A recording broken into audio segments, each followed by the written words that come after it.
just touched down, baby. Covalent TV. Let me tell you about my favorite show. Let's get into it.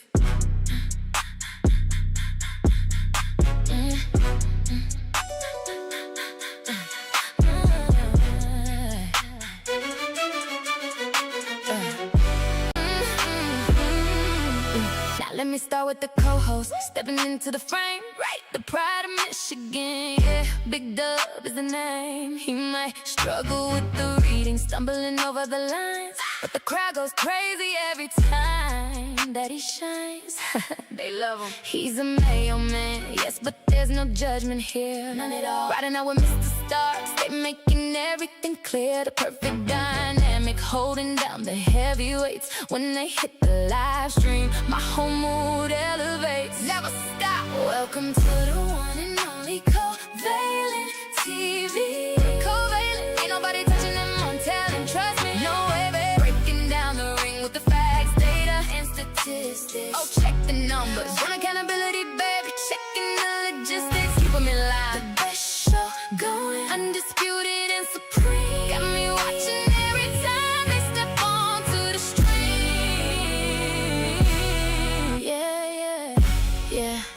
Yeah. King of the South Side of Chicago, yeah. He's running the game. Ooh. Mr. Starks is the boss.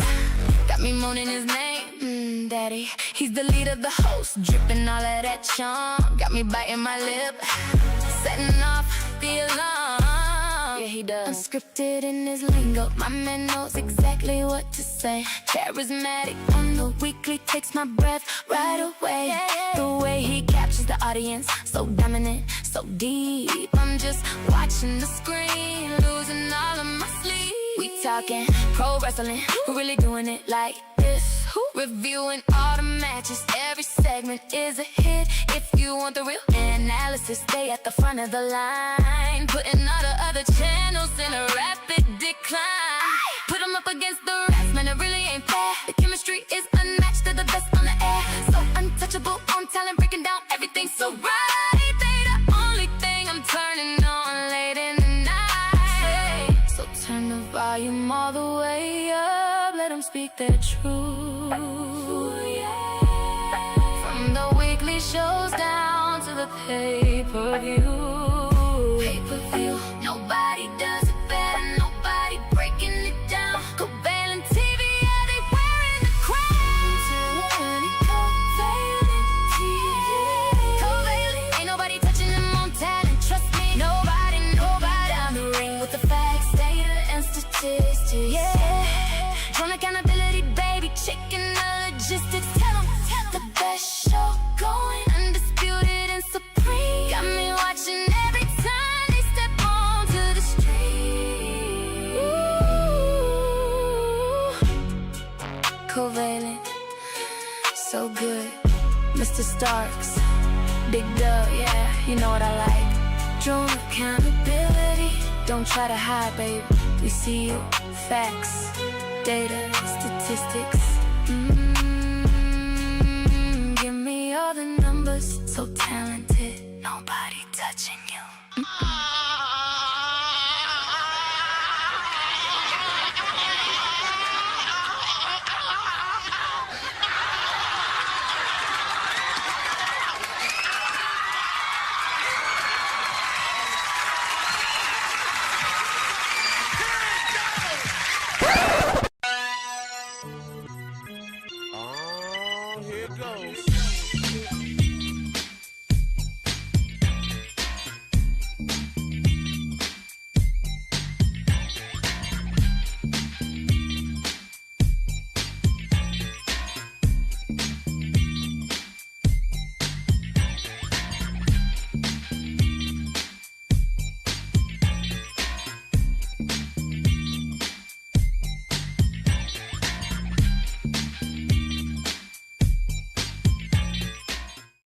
Truth Seekers, holy fucking shit. Truth Seekers, goddammit.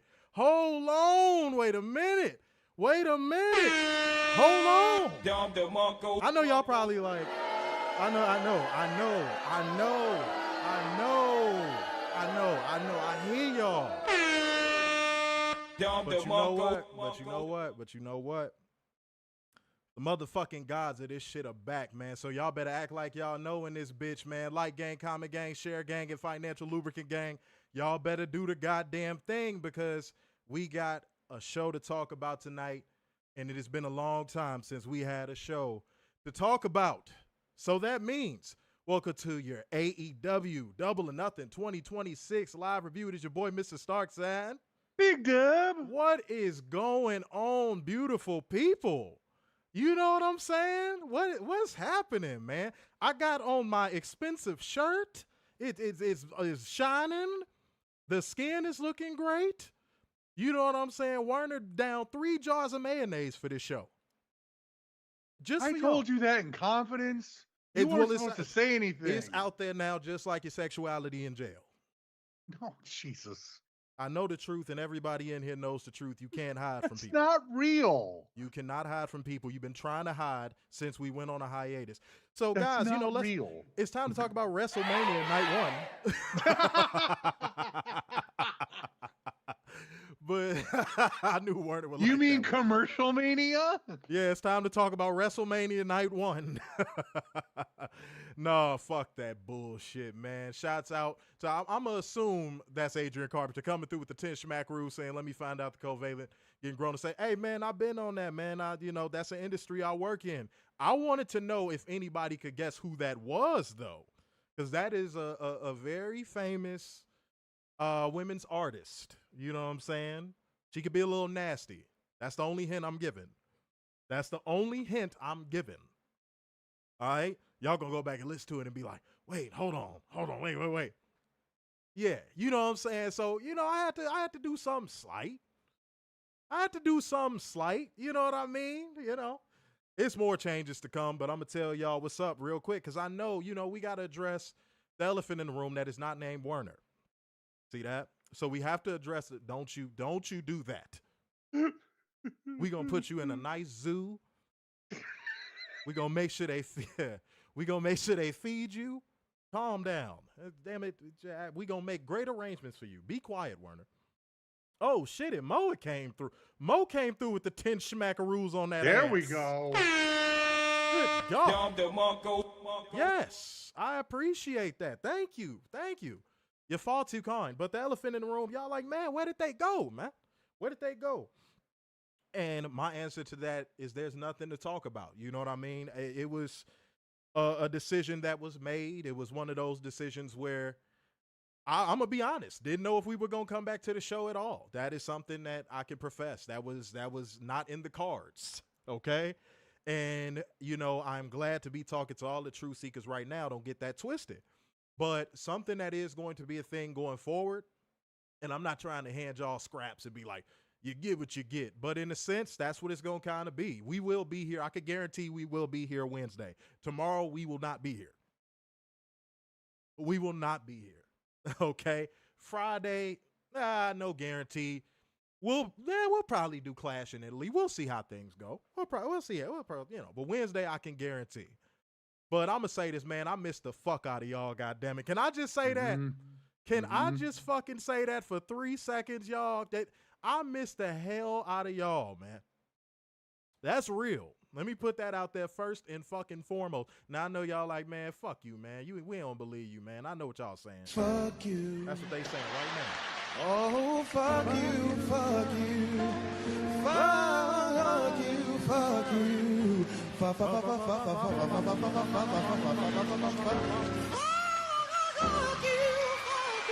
See, but y'all can't say that because I'm ready to be petty. I'm ready to be petty today.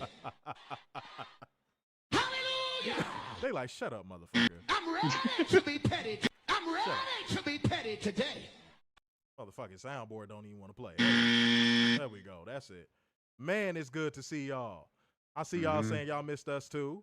You know what I mean?